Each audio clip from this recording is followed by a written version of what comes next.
Welcome to Love Bites. Love Bites. Love Bites. Love Bites. By Dr. Tara, your destination for sexual wellness and mindful relationship advice. Hope you're having an orgasmic day. Penises come in all different shapes and sizes, and so should condoms. Whether you want an extra large or extra snug, My One condoms have 52 different sizes for you to choose from. Trust me, one of them will fit you perfectly. Head over to myonecondoms.com, that's myonecondoms.com, and measure your dick with their fit kit online. Be the one and choose My One. Hi, Love Bites fam, and welcome to my first segment, In Bed with Dr. Tara, where I answer your questions that I get from my website. If you'd like to ask me a question, you can go to lovebites.co and click Ask.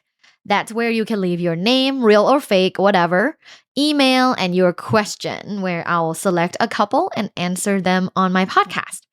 Today is a question from Tom, and he said, Hello, Dr. Tara. I would masturbate but wouldn't feel any pleasure from ejaculating. I have stopped masturbating and did it again to see if it would change with moderation and if it would make me feel more pleasure, but it doesn't. Any idea what caused this and what to do? Okay, so the thing is, when it comes to men, I don't think that men were taught that their ejaculation and orgasm can be two separate things. I think when men think men orgasming is the ejaculation itself, the part where you're shooting out cum, right? You think that's the orgasm. When in fact, men can actually have multiple orgasms without ejaculating, or they can be ejaculating without the orgasms. In this case, what Tom is saying sounds like ejaculation without the orgasms. Honestly, I would highly recommend seeing a sex therapist to see what is affecting the way you feel about pleasure and masturbation. Because again, orgasm is a brain thing.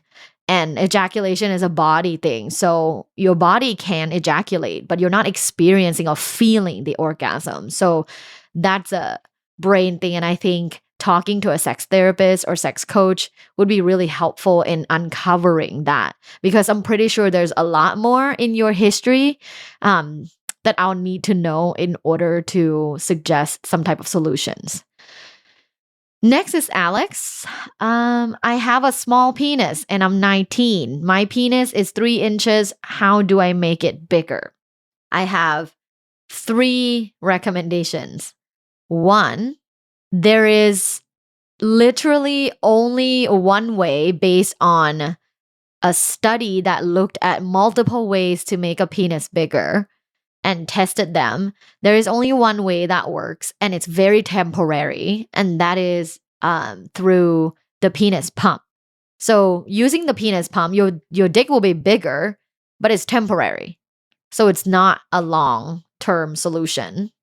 The second recommendation, if this is something that you want to look into in the future, I think being 19 is too young, but you can look into this in the future, is a surgical solution.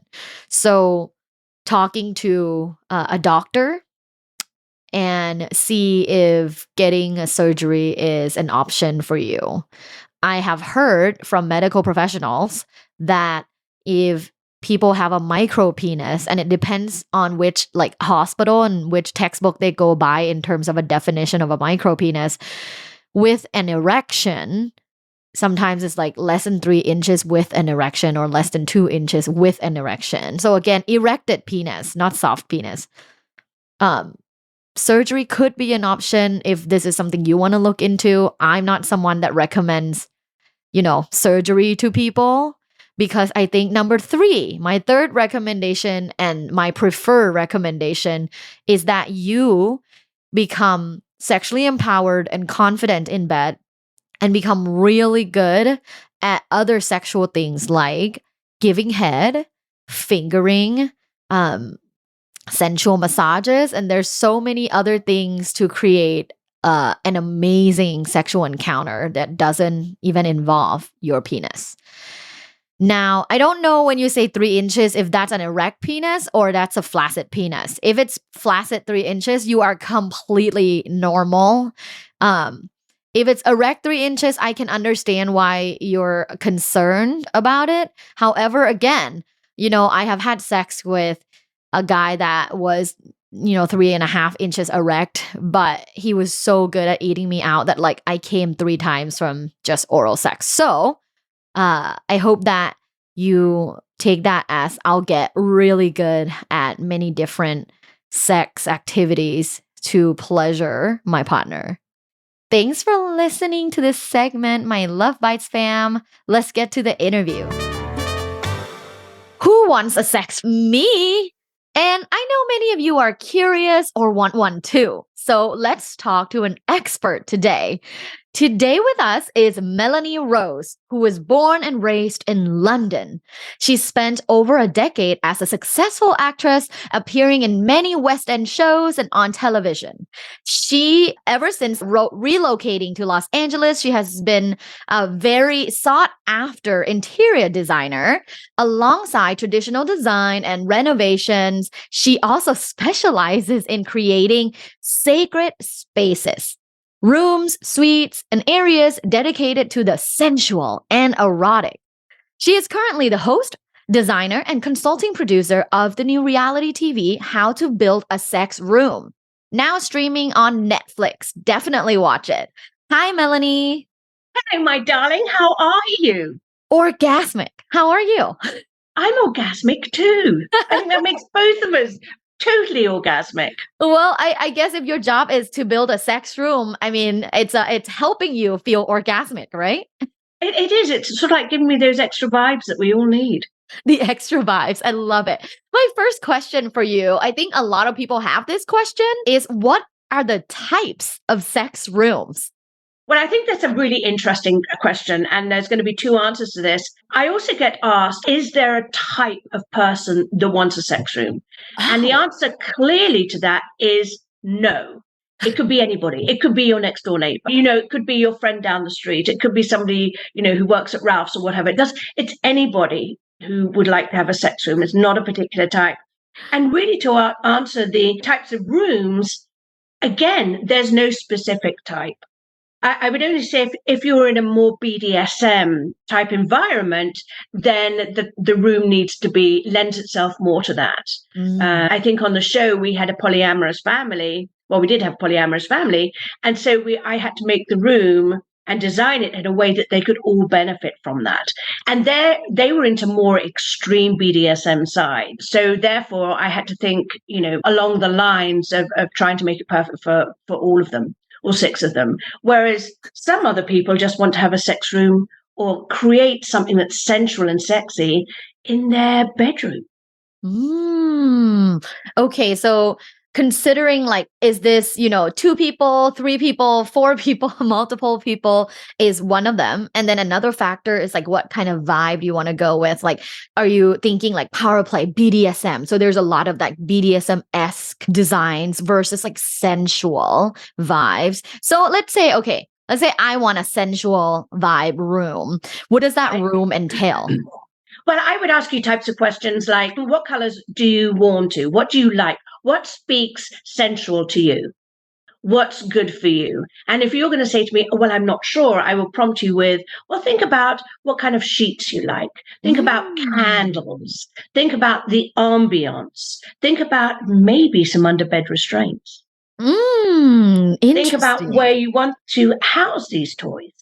So I'm going to give you all these questions and you will help spark a conversation of, oh, I see what you mean. Okay, now I get it. Because for some people, their sensual fabric or texture might be like leather versus some might be fur or silk, right? Oh, yes. Ooh, what about you? What do you find sensual just for you? Look, I'm a very tactile person. I touch and feel everything. That doesn't include everyone. But I love different types of fabrics. I love the smell of leather. I think that's really intoxicating. We did shoot a scene at the Saddlery in Denver, Colorado, and you just walked in and the smell of leather was intoxicating. And it was really, really, there was a sense of, erotic, sort of like sensuality to that. I like that. I like that feeling. Yeah, and sheets as well. I always say to people ask, how can I spice up my relationship? Have you ever tried sleeping with no clothes on in the bed? I do that every night. You sleep naked? I sleep naked. Yeah, I sleep best naked and air conditioning at 69. Oh, that's even perfect. Darling. Cold room. Yeah, really cold room. And it just happens to be 69. Like cold room and naked is the best. What kind of sheets do you recommend for people to feel more like sensual and sexual in bed? Well, a lot of people think, okay, maybe satin or silk or something like that. And that can be some people's go-to. I prefer really nice high-end Egyptian cotton. And I think that, again, going back to if you've been very used to wearing a set of pajamas or a nightie or something like that, peel those things off and feel what's good for you on your skin if you're naked. Ooh, feel it at the store. Just take your clothes off and start feeling. Take your clothes off and just wrap yourself in the sheets. But it's really, it's an individual thing. I mean, when we talk about sex, everybody is very, very different. How you react to adult toys, how we talk about sex, and how we design a sex room. Everybody has their sort of like little likes and dislikes.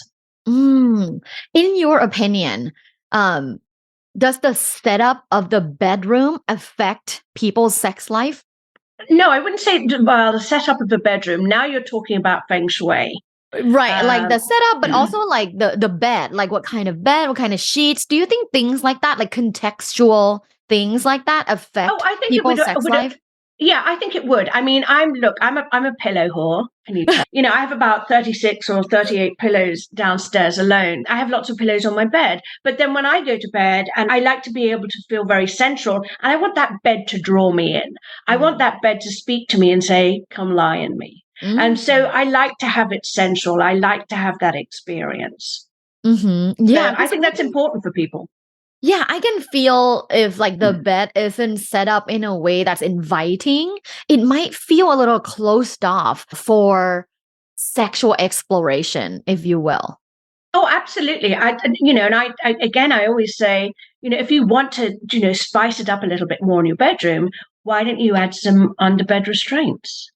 Yeah. I mean, a blindfold in your nightstand. It's not going to, going to be exciting. And that's a form of exploration as well. 100%. My second question for you is, why should people have a sex room? If you can afford it, and if you've got the room, you probably, I would say you should probably have a sex room, because if you think about it, as we get older, let me start from the beginning. When we first meet, and there's that sort of like honeymoon period of dating and so forth, and the sex is just amazing. And, we hump like bunny. Then you get married, then you have children, and sex sort of like gets pushed aside. Don't have time for it. Got to pick the kids up from school, got to do the cooking, got to do the housekeeping. Husband is, working, he comes home tired. But if you have a room dedicated to that, I would expect you to use that at least 2 or 3 times a week, because that's a room set up for your wants and needs and desires. So it's almost like, hey, we have this room. Let's be more committed to sexual intimacy. Yes, and make it more of a connection. Make a thing of it. It's, don't walk into your sex room without sort of like a little foreplay beforehand. Maybe that could be a sexy dinner for 2, with aphrodisiac foods. You create those little scenes and then go off to the bedroom to have the dessert. Okay, so I gotta speak up for the people that can't afford a sex room by itself. How can they still have a sex room-ish experience? That I would look at your toys and look at your bed and, go out and buy some new bed sheets. I'm one of these people that likes to change my bed sheets twice a year and with colors, because I have my fall winter colors and then I have my spring summer colors. Wow. And then it creates a different ambience in my room. So I like to decorate it with flowers. I love to have candles. I love the scent of candles, but then also I love the sort of like the faux candles that create their own ambiance for a room as well. So it's all about the bedding, what you're layering that bed with, where you're keeping your toys, where are you going to keep your butt plugs, your vibrators, and your dildos, and again, underbed restraints, and you've got your blindfold. Keep in mind you have all those there along with, whatever lubes you want, or, you're setting it up for yourself, and that's exciting to do that with a partner. I completely agree. And I love that you gave an advice for still creating a sex room-ish experience because again, not everyone's gonna have $50,000 to drop, right? Right. Not everybody is going to have, the amount of money. Absolutely. And not everybody can give their bedroom a kind of a theme. So meet it halfway with your partner, sit down, have a look through some magazines, such as like Elle Decor or AD and, Lux, and look at some colors and think, our room could look like that. And then just go out and buy some good bed linens. What color is your bed right now? Oh, I'm very neutral. Sort of like shades of beige. Okay. So And is then it I have layers. Then I have layers on top of that.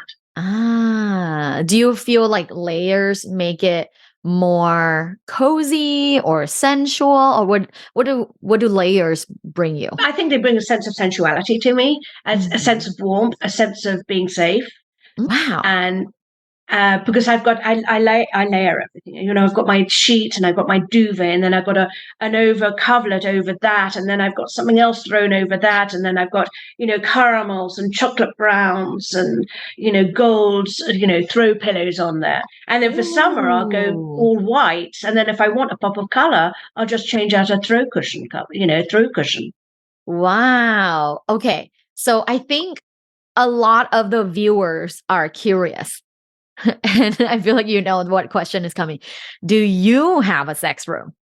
Oh God, I get asked that. Yes, I'm not going to answer that. I'm going to leave you guessing. Ooh, okay. Okay. I really want to imagine that you have like a all leather sex room. Look, I love the smell of leather. In fact, it was interesting with the couple, the Matthew and Orlando, that I did their room for. Matthew got extremely aroused by the smell of leather. So, Mm. I, bought in a lot of leather just because leather was part of the design. But it was it was quite amazing when you walked in. The room was quite small, and everybody walked in and went, "Can smell leather! Can smell leather!" It was Mm. fabulous. I have a feeling you might have a leather room with like, I don't know, some like cigarettes candles. Some what candles? Cigarettes. Have you ever smelled candles that are like cigarette scents? Or like No, that was cigarette base. It's like coconut and cigarette. I've recently smelled it like earlier this year. I was at a oh fair and they were selling like non-traditional candles. oh, And how one interesting! of them was coconut based, but like cigarettes hinted. Because they Oh say my gosh. some people find cigarette smell sexy. Some people find cigar smell sexy. I Yeah. would find a cigar probably more sexy. I have asthma, so I have to be very Oh. careful about scent. I think cigarette smoke now, when I smell it now, it does a bit of a trigger for me because I used to be a smoker. I see. I see. One of my favorite scents is just my husband's like regular BO. Oh, how funny. It's really interesting because people have their own sense and you never understand that. And, there is a sense with your partner and I love it. I like, mm. Yeah. I think, and there's a few studies that prove this. So, not enough studies, but good enough studies that prove that scent is a good predictor of a successful relationship or like a happy relationship. Isn't that so interesting? Oh, I think that is interesting. I'm not sure. I mean, I think we have different types of smells that Yeah. partners or friends, or even you and I would probably have different smell senses. I love I kind of err towards the floral or maybe a neutral based one, but definitely not like musky or anything like that. I no. Yeah, you gave me a really good hug. You're a good hugger. You gave me a good hug at the Sex Life season 2 premiere at Netflix. And I'm like, wow, she smells great. So, what did you have on? Oh my gosh, it's Pleasures by Pleasure. Estee Lauder. Oh, okay. I gotta look into that. It's ironic. All through my life, when I was younger, I actually used to use white linen. White linen, which is a fragrance of Estee Lauder. And it was lovely. And people would always say, "Oh my God, you smell so good. What are you wearing?" And I'd say, "White linen." And then when I came to the US, it didn't smell so good on me anymore. Interesting. I think it might be because of age. As we grow older, our bodies change. But I started wearing Pleasures, and everywhere I go now, people ask me what I wear. It smells great. And it's ironic that it's called Pleasures. It's perfect. It's perfect for this podcast. It's perfect for that. My third question for you is, how do you think a sex room can increase sexual satisfaction for the couple? How do I think sex room? How could it? I think how you use it, what you're going to use it for. You're going to be using it for sex, but you could be using it for other things. It could be for the tease, for the seduction. It's a place for exploration, but consensual exploration. Yeah. I think one way a sex room increases sexual satisfaction is through intention, because I'm just thinking the portfolio or like the profile of a couple or a person that has a sex room. I assume it's someone that prioritizes sexual connection. So to me, I'm seeing, if you desire to have a sex room and you hire a professional to design one for you, to me, it's like you have a strong intention in keeping that sexual connection strong between you and your partner. Yeah, I think you're absolutely right. But I also still think it's also an area of exploration. There are a lot of people that I work with who are either CEOs of companies, banks or whatever, it doesn't matter. But also when they get behind those closed doors, because they've been sort of like so dominant in their work life, they want to become the submissive. And so that room is then dedicated to someone who wants to be a submissive with their partner. Love that. So it's like when I enter this room, I'm a completely different person.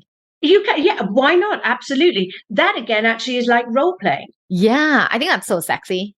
Well, I think it's fun. I think it's really fun. Again, on the show we did talk about role playing with two of the couples, and it was like, oh yes, but I've got to work out the character and I've got to work out the background. And I'm like, no, you don't. It was with Megan and Dave, and he was so into it, and I said, you don't have to go that far, or you can just. And also, if it, don't forget, you can still laugh with this. Yes. Have fun with it. Don't be so serious. Don't get upset if it doesn't work. Just laugh at the fact you both tried it and you took that journey together. I think that's really important. I agree. I think playfulness is one of the main aspects of a good sex life.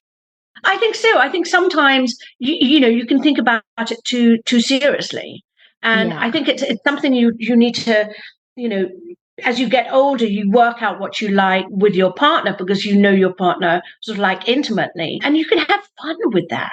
But don't make it that there's a strain. That there has to be a strain on either partner or either partner. Totally. My last question for you is, how do you hide a sex room from kids? With a lock on the door. So is it just a room, or do you usually like disguise it with something else? You can disguise it, certainly. There are certainly ways you can use it with a set of shelves, or Murphy doors actually do that for you. With a set of shelves, your children won't know it's there as long as you don't point that out to them. I think as they get older, I think they still probably won't know it's there because they probably would have left the house by then. What's a Murphy door? Oh, it's a Murphy door. So in the show I did for a couple downstairs, Hannah and Wesley, and they wanted exactly that. They had a very large basement, but they didn't want anybody to know that there was a sex room behind that. So I put in a Murphy door, which looks like a set of shelves. And you decorate it like that, and you've got a frame. You could have another set of shelves next to that, but one is actually a door. Love that. What's the price range of a sex room? I know it's a big range, right? Because it really just depends on how much you want to go all out in a room and how big the room is. But what's like a range? I think it depends. Look, it depends on the size of the room. I think it depends on what you want going on in there. Mm-hmm. It can range from anything from, maybe a basic sort of like, I don't know, 25, 30,000 just for the design of that room. So then if you're going to add up costs after that, you're probably looking at 45, 50,000 maybe, depending. I mean, it's like asking how long is a piece of string, to be honest. When you design a kitchen, I can say to you, look, we've got these fabulous faucets. Do you want to spend $2,500 on this faucet, or do you want to spend $25,000 on this faucet? So that's where costs are effective. Some clients will want a sound system in there. They also want, cameras in there, hidden cameras. They want, screens in there. They want, the shebang of it all. Yeah. It really depends on what you like. But I think, for starters, use your bedroom as your starting point. Look at your paint colors. Look at colors that you naturally gravitate towards, that make you, and, textures that make you feel sensual. What have you found as a professional interior designer that people prefer when it comes to their bedroom colors, like the paint? Some people love like a bold color. Some people like the pastels. I have been asked on a number of occasions, can we have a red room? It's like, okay, you can, you're the client, you can have whatever you want. I'll advise you, certain ways as we move along in the design, what will happen in that room. I think for a bedroom, I would go for neutrals and then add a pop of color, because then you're layering color. You go out and get maybe a bedside lamp, but it's got a red shade on it. You're adding little hints, you're adding little pops of color, you're layering it with sort of like sensuality. You're recommending neutral paint. Is it because of sleep? I think because it needs to be restful, yes. But then again, I love these purples, these beautiful, rich purple colors as well. Interesting. I've thought it's a total contradictory way of looking at design, but that's just, that's me. Yeah, you're so colorful right now. For those that will be seeing like a short clip on Instagram and YouTube, you'll see how colorful her house is, and she is colorful, both what you're wearing and your personality. So thank you so much for hanging out with us today and talking about sex rooms. My last segment of this show is called 5 Quickies with Dr. Tara. Are you ready? I'm ready, darling. Go on. Okay. Number 1, celebrity crush. Idris Elba. He's so hot. Number 2, favorite sex toy. Magic wand. Solid. Number 3, thoughts on sex clubs. Ooh, European libertine clubs. Yes, absolutely. Why not? Number 4, threesomes. No. Number 5, BDSM.